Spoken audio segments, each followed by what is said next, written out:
waxaa jira caqabad heysata qof walba oo raba inuu gaaro buurta sirta.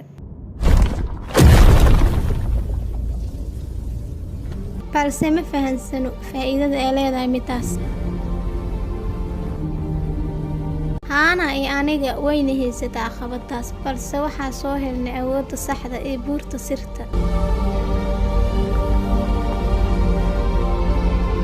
balse waxaa jirta caqabado anagana haysatay. waxay ahayd mid nolosheena hortaagan. balse hadda waxaa bilaabanaya xalinta dhibaatooyinka. dhulka oo idil wuxuu isku bedelay mid mugdi ah.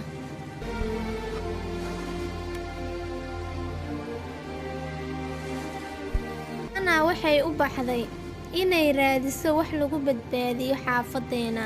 meel dheer ayaan ka fiirinayay subaxii markay bixisay. waxaana ku ballansaneen inaan keli wax u sameeyno.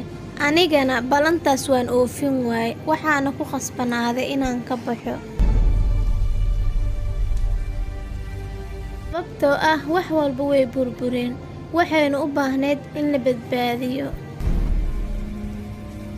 anigana wax inaan sameeyo waa awoodi waayay, sababtoo ah Hana ayaan ballan ka qaaday. keliya waxaa ii furneyd inaan ballanta ka baxo oo dadka badbaadiyo.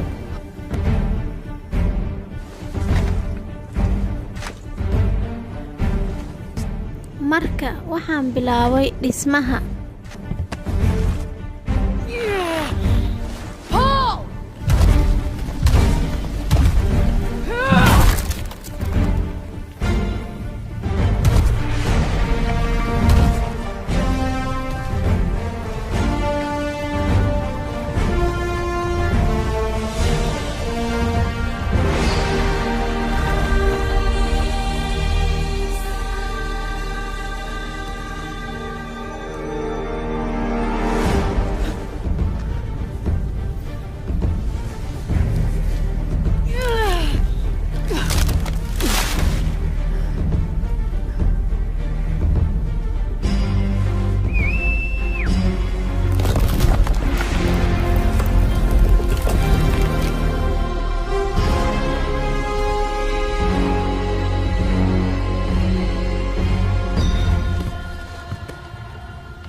si walbo aniga keligeyga howl waan qaban waaye.